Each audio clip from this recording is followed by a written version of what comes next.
வாங்க, என்ன பண்ணுறேன்னு பார்க்குறீங்களா? இந்த மண் சட்டியில் கல் உப்பை வறுத்துக்கிட்டு இருக்கேன். ஏன்னு கேட்குறீங்களா? கல் உப்புக்கு வலியை போக்குற குணம் இருக்குது. நேற்று என் பையன் பார்க்கில் விளையாடுறேன் ஜம்ப் பண்ணுறான்னு கால் ஸ்லிப் ஆகிட்டுக்குது. பாதத்துக்கு இருக்கிற முட்டியில் வீக்கம் இருக்குது, கால் வலிக்குது பயங்கரமாகன்றான். அதுக்கு நேற்றே அந்த வலிக்கு சுளுக்குக்கு போடுற பேண்டேஜ் வாங்கி வந்து போட்டுட்டான் நைட்டு. ஆனால் நான் சின்ன வயசுலேருந்து என்ன பண்ணுவேன், பசங்க கீழே விழுந்துட்டாங்கன்னா வீக்கமாக இருந்துச்சுன்னா இந்த கல் உப்பை நல்லா வறுத்துட்டு அதை துணியில் கொட்டி அவங்க காலில் நல்லா எண்ணெயில் விளக்கெண்ணெய்லாம் தேய்ச்சிட்டு எங்கே அடிபட்டுச்சோ அங்கே இந்த கல் உப்பால் பொறுக்கிற அளவுக்கு சூடை வச்சு நம்ம ஒத்தடம் கொடுக்கணும். ஒத்தடம் கொடுக்கும்போது அங்கே ரத்தம் கட்டி இருந்தாலும் சரி, வீக்கம் இருந்தாலும் சரி சரியாயிடும். இது நான் குழந்தையிலேருந்து என் பசங்களுக்கு பண்ணுறது ஒரு விஷயந்தான்.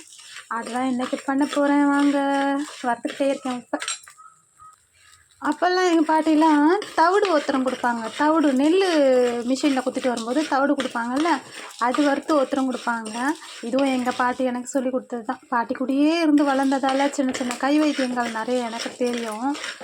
அதை வச்சு நிறைய கை வைத்தியங்கள் பண்ணிட்டேன். முடிஞ்ச வரைக்கும் சின்ன சின்ன காயங்கள், சளி, இருமல் இந்த மாதிரி இதுன்னா கை வைத்தியம் முடிஞ்ச வரைக்கும் பண்ணி பார்ப்பேன். ஒரு நாள் 2 நாள் தான். ரொம்ப அதிகமாக இருந்துச்சுன்னா ஹாஸ்பிட்டல் போயிடுங்க. அதுவும் ஜுரம் வந்துச்சுன்னா முக்கியமாக ஹாஸ்பிட்டல் போய் ஊசி போட்டே ஆகணுங்க. ஜுரம் மட்டும் அசால்ட்டாக விட்டுறவே கூடாது.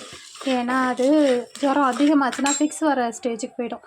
இப்போ நல்லா வந்துடுச்சு உப்பு. இதை துணியில் கொட்டிக்கலாம். இப்போ இதை மூட்டையாக கட்டி தம்பிக்கு காலில் உத்தரம் தரப்போகிறேன். மண் சட்டியோட ஸ்பெஷலே இவ்வளோ தான். அடுப்பு ஆஃப் பண்ண பிறகும் அனல் வருது பார்த்தீங்களா? அதான் சீக்கிரம் சட்டுன்னு வெந்துடும். இதில் மண் சட்டியில் குழம்பு வச்சா நான் இதில் தான் குழம்பு நிறைய வைப்பேன். உப்பு வறுத்தாச்சு, தம்பிக்கு ஒத்தரம் கொடுக்க போகிறோம். இது நல்லெண்ணெய் கொஞ்சம் அங்கே பூசிட்டு அப்படியே ஒத்தரம் கொடுக்கலாம். ஏன்னா வெறுமனே எண்ணெய் பூசாமல் ஒத்தரம் கொடுத்தா சூடு ரொம்ப தாங்காது. அதனால தான். இங்கே பார்த்தீங்களா, என் பையன் பார்க்கில் விளையாடுறேன் ஜம்ப் பண்ணுறான்னு விழுந்து வாரி வந்திருக்கான். கொஞ்சம் வீக்கமாக இருக்குது, சுளுக்கு இருக்குது. நான் கொஞ்சம் உருவி விடுவேன், நீவி விடுவேன். இருந்தாலும் இந்த உப்புக்கு ஒத்தரம் கொடுத்தா கொஞ்சம் நல்லா கேட்கும். எண்ணெய் பூசியாச்சு, இப்போ ஒத்தரம் கொடுத்துடலாம்.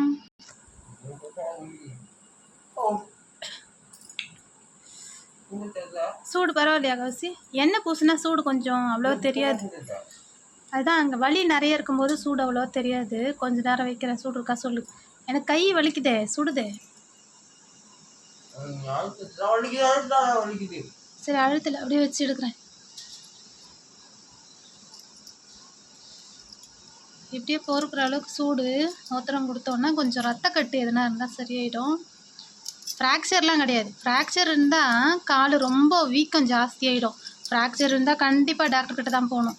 இது சும்மா சுளுக்கு, ரத்தக்கட்டு, இதுக்கு மட்டும்தான் நான் சொல்கிறது.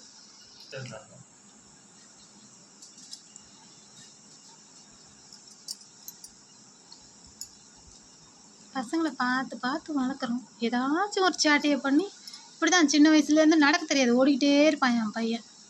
பார்த்து பார்த்து வச்சுப்பேன். கொஞ்சம் கீழே விட்டால் விழுந்து வரடும். வளர்ந்த பிறகும் இதே சோதனைன்னா நம்ம என்ன பண்ண முடியும்? இவங்களுக்கு வலிக்குதோ இல்லை, அடிபட்டா நமக்கு வலிக்குது பயங்கரமாக. அது இவங்களுக்கு புரிய மாட்டேங்குது.